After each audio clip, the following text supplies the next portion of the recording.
Tonight, we're going to talk about sleep, and we're going to go from a little different angle than we've taken it in the past and talk a little bit more about some specifics of what it takes to get a good night's sleep and why that changes when you're at home and when you're on the road and when you're out camping in different places like that. So to begin with, um, we're going to see if I can figure out how to cycle this. Okay, so the agenda for tonight's class is uh, hopefully I don't put you to sleep during the class. My disclaimer, we're going to cover my background and why I talk about sleep. Ray put down that Keith Redford was going to talk tonight, and that won't be until next week. But I'm really not a sleep expert, and we'll go over that. I do spend a lot of time studying it, though. We'll cover my sources, what our primary drives in life are, the science of sleep, the stages of sleep, sleep inhibitors, poor, good, and great sleep, sleeping at home, traveling and camping, getting consistent sleep, and why that improves your health. My disclaimer, I'm not an expert and I'm not a healthcare practitioner. When I talk about it, it's only for informational use. And if you have serious problems with it, you probably should contact a healthcare professional. You're responsible for your health and your family's health. And what I'm sharing are my experiences and the things that I've learned that pertain to my health and my sleep. My background, about 15, 16 years ago, I started working with Jim and working with his foam clothing company. When I left there, I started my own foam clothing manufacturing company, did that for several years under the name of the company was Workwarm. I'll just say I left that company and it took a different tack. So I've been working on foam sleeping bags for about 10 years. 9 years ago, up until 9 years ago, I had sleep apnea. So for me, sleep is a serious topic. And I had sleep apnea. And about 9 years ago, I figured out what was going on with my sleep and changed it. And I have not had sleep apnea since. About 8 years ago, I started K3 Core, and that was specifically focusing on sleeping systems and sleeping bags. We developed the Cocoon sleeping bag about 18 months ago. When I tested it out, the actual Cocoon, the way it's set up now, the pod, I commented that it was the best night's sleep I ever had. And that was 12 months ago, a little over 12 months ago now. The customers, the people that were using the pods kept coming back with the same comment, word for word, the best night's sleep I've ever had. So that forced me about a year ago to start studying more in-depth sleep and what constitutes good sleep for other people. I had figured out what was causing my sleep apnea, and dealt with it. But getting a great night's sleep is something different. And so since then, I've studied more and more about it. And some people say I'm obsessed with sleep. And that's because I figured out years ago that was the weak link in emergency preparedness, in building a business, in life in general, is we can benefit in a myriad of ways by getting a good night's sleep. And it's jeopardizes our health and everything else when we don't. I have two primary sources. I've probably read 20 books on sleep, at least that many in the last year. These are my two favorites. The first one is The Sleep Solution. It's a little lower key, less technical, and shorter, but it presents all the basic information especially the stuff we'll be going over tonight. The other book that's more popular on the out in the mainstream is by Matthew Walker, and it's Why We Sleep. And it's much more detailed. Between the two of these doctors, they've done hundreds, if not thousands, of sleep studies. And it's interesting that their information is quite similar. They present it in a different way, but the things I'll cover tonight are included in both books. So we have primary drives. We breathe, we drink, we eat, and we sleep. And you've heard me talk about these before. And they're very important to every aspect of our life, to the point that we do these every day. Now, we might go a day without drinking or a day without eating. We might even go a day without sleeping, but we don't go a day without breathing. We'll last 2 or 3 minutes without breath. But when we look at those, we usually breathe, drink, eat, and sleep, and we think that's the order of importance. In reality, it's you breathe, you sleep, you drink, and you eat. And that's because with as little as missing one good night's sleep, it can dramatically change your life. In 2 nights, it will change your life. So let's talk about the science of sleep. Since 2013, there's been over 1,000 sleep studies. They do dozens of them. Every month, every year, there are new ones coming out. Most of those sleep studies only take about 72 hours. And the reason for that is within 72 hours, they can bring almost every sleep study participant to a critical mass in just 72 hours.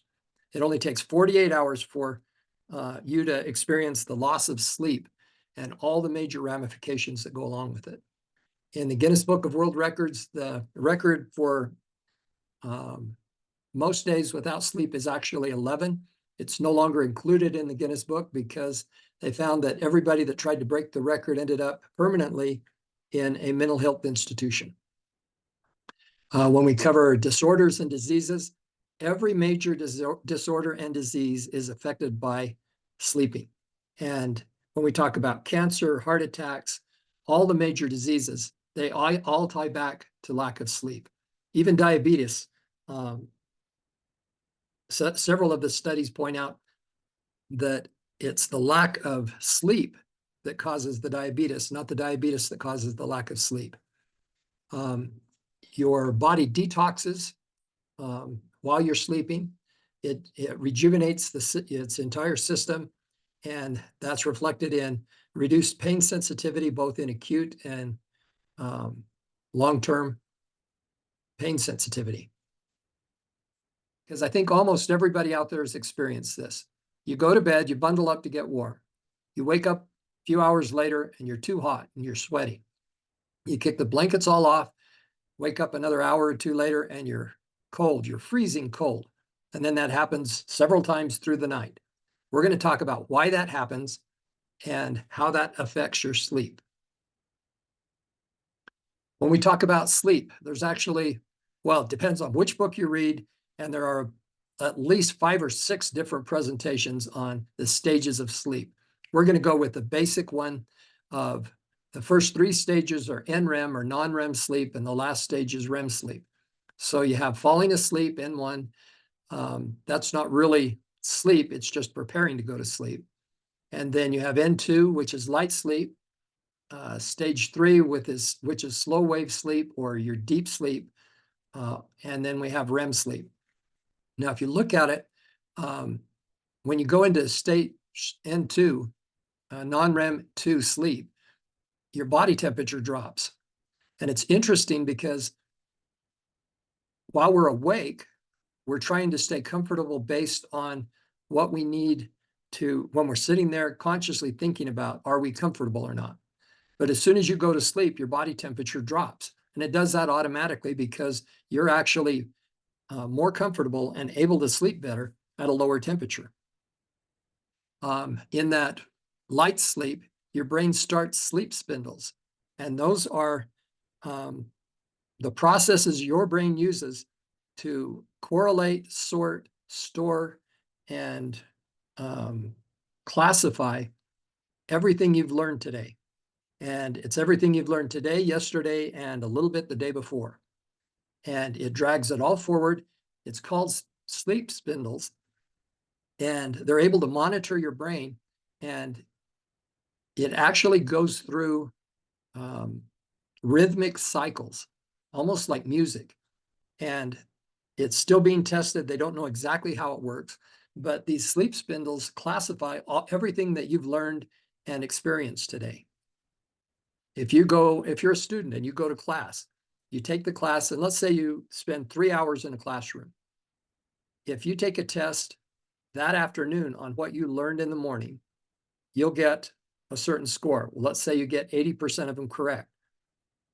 If you take that same test the next morning after you've had a sleep cycle, you will increase the test results. And that's counterintuitive. You would think that the closer you are to when you learn the material, you would get a better score. But it turns out if you go home at noon after that morning class and sleep for an hour, and then take the test in the afternoon, you'll improve your score on the test because that gives your brain a chance to sort that information and store it so you can recall it properly. When you go into deep sleep, N3, slow wave sleep or deep sleep, your heart, your body, everything slows down. You're fully relaxed. Those sleep spindles turn into delta brain waves, which, as near as I can come up with, are much the same as the sleep spindles, but they're more intense and they do a better job of classifying. This is also when your body does a lot of the detoxing, tissue repair, and regeneration, and when it works on your immune system. Now, the fourth stage is REM sleep. That's dream sleep. When you're in REM sleep, you're paralyzed, or virtually paralyzed.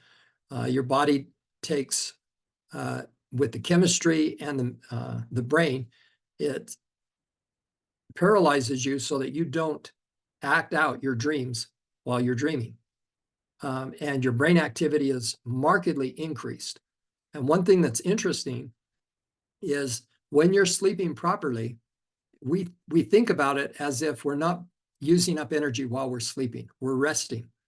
But your brain during REM sleep is functioning at such a high level, and your body is working so hard during N3, the deep sleep state, which those two take up about half of the time that you're asleep. And your body uses a lot of calories and a lot of energy during that time. So we're going to look at it. This is a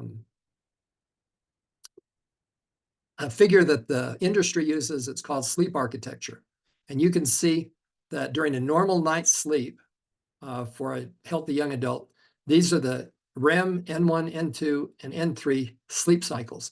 Now, when I look at this, I have a hard time understanding what all of this means because I had always thought of REM as being the deep sleep, at the a deeper sleep than N3. But it turns out your REM sleep is right on the surface. I put things together sometimes for myself in a different way. And this is the same graph as the previous one, but it helps me to visualize it. The yellows are the periods of time when you're awake at night. And you'll notice that a healthy person wakes up multiple times through the night. It's, we've been taught that if you sleep all the way through the night, that's a good night's sleep. If you wake up, that's improper. But that's not true. Both of the books point out that everybody, when they're sleeping healthily, everybody wakes up multiple times through the night. This shows twice through the night. Anywhere from 2 to 5 is very normal. The REM sleep is actually when your brain is the closest to being awake. And you'll notice that in a healthy person, right in the middle, you can see that you can go directly from REM sleep to waking up and being alert. And you can also do that the opposite. You can drop off directly into REM sleep. Now, that is normally not as common and not as healthy, but if you're sleep deprived, your body, when you doze off, you will instantly go into REM sleep because your body has to have the REM sleep to rejuvenate. So across the bottom, this is your night sleep. You can see that the deep sleep is when you're the furthest away from consciousness. The REM sleep is when you're the most nearly conscious. And because when you're in REM sleep, you're paralyzed, many people experience going from being in REM sleep to a state where they're fully aware of what's going on around them, but they're still paralyzed. There's about 40% of the people out there that have actually experienced that. Now, I have a bucket list of other information that goes along with that previous screen, but I wanted to make sure I mention it. My bucket list includes when you sleep at night, you're going to perspire somewhere between a pint and a quart of water. And if you happen to have your head under the blankets, that's going to double. Now, since water transfers heat and cold 25 times faster than dead airspace, that's an important concept to remember when you're trying to keep your bedding warm. That is such a big deal that for hundreds and thousands of years, people heated their bedrooms and they put fireplaces in their bedrooms. That wasn't to keep the bedroom warm at night. That was so that they could dry out their bedding. We covered sleep spindles, paralyzed. When you're paralyzed during your REM sleep, you also become ectothermic or cold-blooded. So your body, because it's detoxing your system for stabilizing your temperature, it's no longer working. And so if you don't have the proper, if you're have too many covers on or not enough covers on, you're going to be hot or cold every time you go into REM. If you lose 3 hours of REM sleep in 1 to 2 nights, you've lost 35% of your cognitive ability, your hand-eye coordination, and your ability to reason and make logical decisions. Circadian rhythm is the pattern you go through each day in a 24-hour period where your body gets used to getting sleep at certain times of the day and being awake and alert at certain times of the day. And it really only takes 3 days to reprogram that circadian rhythm once you know how to do it. Sleep medications. If you're taking sleeping pills or sleep medications, every professional out there that deals with sleep disorders says that if you're taking sleep medications and you've been taking them for more than a week, you need to find a new doctor. It's that catastrophic because the sleep medications keep you from experiencing proper REM sleep. And they really only get you to sleep. I think it was something like 4 to 5 minutes quicker than if you didn't take the medications. So they're counterproductive. Melatonin, they said, people take melatonin. They said, if you want to take it, go ahead and take it. But in the amounts that you're taking it over the counter, it's not making a marked increase or decrease in your ability to sleep. There's only about 5% of it that makes it into the brain anyway. The rest of it's used in your gut. And that's where most melatonin is used up, is in your probiotics in your gut. And it looks like I have circadian rhythm in there twice. Okay, sleep inhibitors. Mental and stress are the two most common ones. If you're sitting and thinking about something, you need to work out a way to decrease the stress and allow your brain to rest. Other than that, there are 5 things that inhibit your sleep: light, clutter, noise, and temperature. And that temperature ties to moisture. And we're going to cover a little bit on each one of these. If they tell you if you have a single red LED light in your room, that's too much light. If you can see your hand in front of your face in the dark room, that's too much light. If your blankets are wrapped up around you and cause you to fuss and fidget with them in order to stay covered, or if you have other things on your bed or in where you're sleeping, it needs to be uncluttered for you to get a good night's sleep. You need to keep the noise muted and constant, so preferably at a muted level or a peaceful level. And the temperature needs to be temperature stable. Needs to be within that thermal neutral zone that allows your body not to overheat and not to get cold, so that your body doesn't have to worry about temperature while you're sleeping. And keeping that temperature correct, it's imperative that the moisture has a way to get out of your bedding. The single major drawback with memory foam, sorry, it took me a second to remember memory. Memory foam is that it absorbs moisture. It does not allow the moisture to move away from your body, and it inhibits your ability to sleep properly. So sleep hygiene requires uncluttered, clean, dark, quiet, and temperature stable. Now, in this room we're looking at here, it could be somebody's bedroom, could be a motel room. There are a lot of things in this room that would keep you from being able to get a good night's sleep.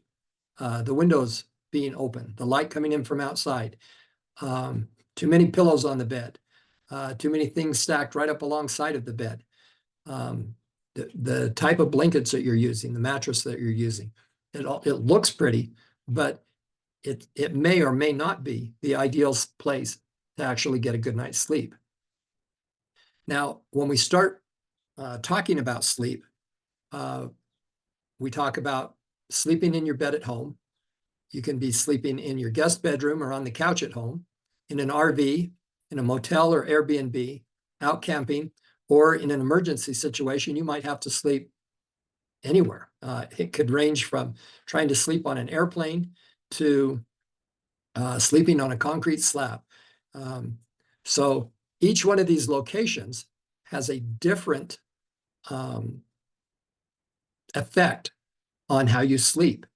And your personal bed may not be the best place for you to get a good night's sleep.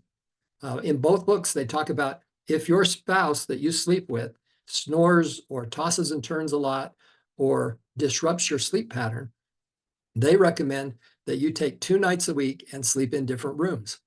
And you set up, they call it your sleeping pod. Now, we use that term pod differently, but they call it your sleeping pod. And you set up that room with everything that you need to get a good night's sleep. And they calculate that you should be able to set up that bedroom for somewhere between $5,000 and $10,000.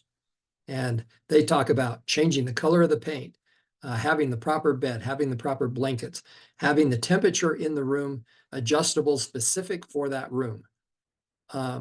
It was interesting to hear them talk about a sleeping pod and what it requires for you to get that good night's sleep. And their sleeping pod was taking each one of these ideas, those 5 ideas, and finding a room or a place where you can get at least twice a week a perfect night's sleep. And as we started to get the feedback from the sleeping pods, the cocoons that we were putting out, when people were telling us it's the best night's sleep I've ever had, we studied these books, and sure enough, when we go back to this list, the sleeping pod or the cocoon is uncluttered because you don't have blankets wrapped around your legs. It's clean, it's dark, it's quiet, it muffles the sounds around you, and it puts you in a perfectly temperature stable comfort zone.